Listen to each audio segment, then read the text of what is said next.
काफ़ी ऐसे मुसलमान किरदार के अच्छे हैं, वो हमसे गले मिलते हैं, बोलते हैं हाँ हाँ भले गंदा काम कर रहा है यार, क्यों भाई हमारा। ये बल्दिया है, बल्दिया में हमारे बड़ों ने भी अपना खून पसीना बहाया, मेहनत की। रिटायरों को ना तो रिटायर होने के बाद उनका हक तो मिलना चाहिए। और काफ़ी लोग ऐसे होते हैं वो हमसे छूत करते हैं, नफरत करते हैं, वो बोलते हैं हाँ इनकी प्लेटें कहाँ हैं, इनके कोप कहाँ हैं। और साईं काफ़ी होटल्स में भी हमारे साथ ये किया जाता है। और हर फंड आता है बल्दिया के अंदर सर, खाने वाले ऐसे शोधे हैं कि बस बात ही नहीं पूछो। नहीं तो बाकायदे पैसा जो है ना तेजरी से पास होना चाहिए, इन्हों के अकाउंट में आने चाहिए। ये खुद ही बिल बनाते हैं, खुद ही हिसाब करते हैं। कुछ भी नहीं सर, वोट के टाइम सब आते हैं, उसके बाद फिर कोई भी नहीं आता सर। अभी जो मुलाजिम भर्ती की है इस बल्दिया ने, हमारे आदमी कम भरे हैं उनको ज़्यादा। क्या कोई आलू बेच रहा है, कोई मच्छी बेच रहा है, वेलियाँ खा रहे हैं, उनको कोई पूछ नहीं रहा है। दीवान जिनको बनिए भी कहा जाता है, वाणिये भी कहते हैं, उनको हम वोट देते हैं। वो क्या करते हैं, हमसे वोट लेने के बाद दोबारा वो हमारी सार ही नहीं लेते। आप सिंध में हिंदुओं के किसी भी मंदिर में जाओ, बनियों के ये जो दीवान होते हैं, इनके घर और इनके मंदिर सोने के बने हुए। आप हमारा मंदिर ये बराबर में ही आप देखो कि ये हमने अपने चंदे अपनी यही बल्दिया की पगारों से अपना पेट काट काट के हमने मंदिर का ये हमने कराया। जो भी हमने थोड़ा बहुत बनाया, खड़ा कराया, हमने हमारी अपनी एक मेहनत है। हमारे कब्रिस्तान पूरे सिंध में वीरान है सर, पानियों से भरे हुए हैं। हम यहाँ इस शहर की, सिंध की सफाई सुथराई करते हैं। यहाँ हम खिदमतगार कौम है हमारी सर, बाप दादों से लेकर। कब्रिस्तान हमारे पानी के ढेर हुए हैं, कब्रिस्तान की रजिस्ट्री नहीं, हमारे जगह मकानों की रजिस्ट्री नहीं है, हमें कुछ नहीं। हमारा कब्रिस्तान और बाद में दफनाने के बाद कुत्ते वो कब्र को फाड़ देते हैं। मैं किसी दौर के अंदर CBA सदर था, मेरी कौम उस टाइम जाहिल थी, कम समझो समझ थी, क्योंकि पुराने मौजूद था, आगे होदियाँ निकालनी पड़ती थी, समझ गया। घरों में जा कर के गंज उठाना पड़ता था। ये पुरानी स्टोरी बताता हूँ। उस टाइम उस बल्दिया में रिकॉर्ड भी नहीं थे। इन गरीबों का, आदमियों का रिकॉर्ड बनवाया, इन्हों को रिटायरमेंट ही दिलवाई, पैसे दिलवाए। मेरे दौर के अंदर 2 दफ़ा यूनिफॉर्म दिलवाई, इस बल्दिया में से 2 दफ़ा यूनिफॉर्म दिलवाई, फतेह चौक का। उसमें से मेरे को 5,000 रुपया दुकानदार ने बोला, मैंने बोला तेरा चेक नहीं निकलने दूंगा। बोले भाई वजह मेरी क्या कसूर है। मैंने बोला जो मैंने एग्रीमेंट तेरे से किया है वो कपड़ा क्यों नहीं दे रहा है। बोले भाई तेरा आदमी आ रहे हैं, अपनी मनपसंद लेके जा रहे हैं। तो मैंने बोला ठीक है। आप यकीन करो, रात के 8 बजे मेरे दरवाजे पर आया, दरवाज़ा बजाया, 5,000 मेरे को दिए। मैंने लेने तो ले लिए। मैंने अपने आप को सोचा, मैंने बोला कितने दिन खाऊंगा। मैंने ये काम किया, 2,500 अपने मंदिर में दे दिया, 2,500 ईसाइयों के चर्च में दे दिया।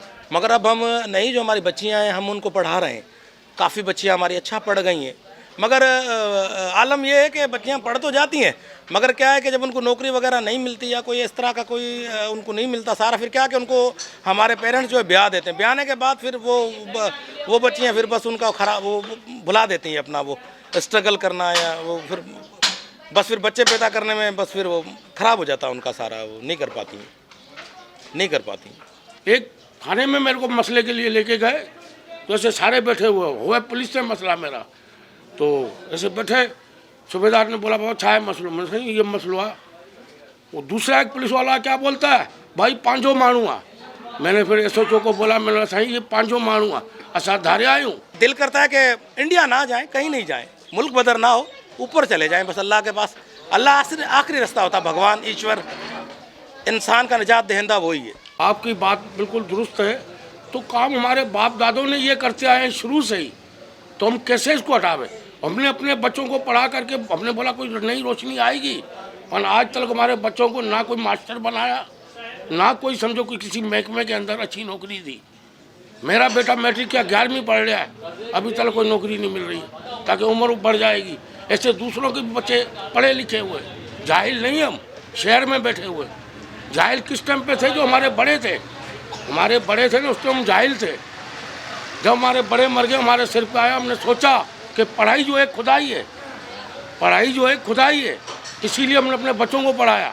और अभी भी हमारे मोहल्ले में तो कई बच्चे पढ़ने जाते हैं, सरकारी स्कूल में भी नहीं, प्राइवेटों में पढ़ाया हम लोगों ने। सर हमारे नौजवान जो हैं काफ़ी क्रिकेट में, स्पोर्ट्स मैन हैं, और पहले भी अर्ज़ कर चुका हूँ, म्यूजिशियंस हैं और सिंगर्स हैं। और हमारे नौजवान अब के 2021 के नौजवानों को जो मैं अपने अकलियतों को अपनी नज़र से देख रहा हूँ, वो बहुत ऊपर हैं, वो मुस्लिम्स के शाना बशाना है। मगर वही कह रहा हूँ ना, वो बस यहाँ पे कौम परस्ती पता नहीं क्या, ऊपर के जो लोग, ऊपर के ऑफिसर चांस नहीं देते हैं, ओबलाइज नहीं करते हैं सर, तो वो उनका टैलेंट गुर सब दब के रह गया सर, दबा हुआ है, किसी को पता ही नहीं है। पिछले दौर से हमारे आबा अजदाद जो थे वो पढ़े लिखे थे ही नहीं, वो पढ़े लिखे थे ही नहीं, उन्हें गीता का भी पता नहीं था कि गीता क्या है, गीता क्या कह रही है, उन्हें मज़हब का ही नहीं पता था। अब जो नौजवान हमारे हैं वो पढ़ लिख गए, उन्हें आंखें आ गई है, उन्हें मज़हब का पता है, गीता का पता है, उन्हें कुरान का पता है, उन्हें अंजील का, तौरेत का पता है।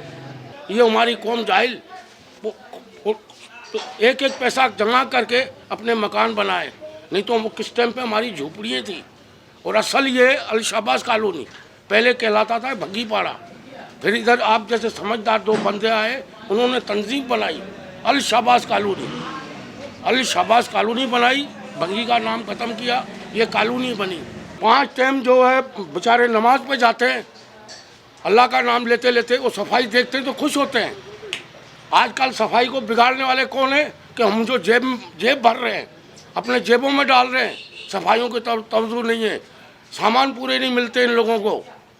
ज़िंदगी में मेरा सबसे बड़ा ख्वाब है कि मैं खुद एज ए म्यूज़िशियन हूँ, तो मेरी ख्वाहिश है मुझे KTN पे या दुबई में मैं जाऊँ, बजाऊँ, मेरा नाम हो, मेरी कौम का नाम हो, और मुझे मतलब कि अच्छी जो है मुझे बुलंदी मिले, ये ख्वाहिश है मेरी, म्यूज़िशियन बनने की, बड़ा नामचित, ये ख्वाहिश है।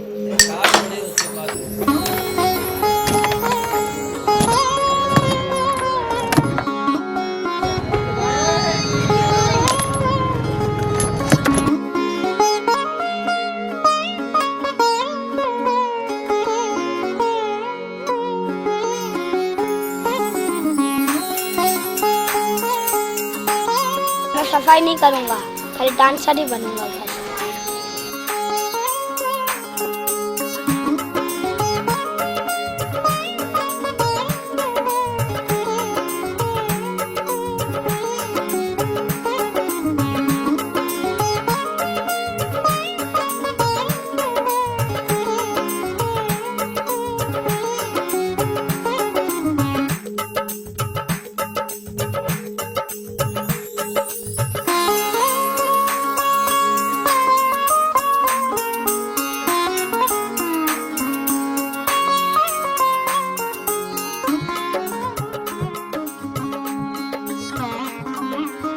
कौन सी क्लास में?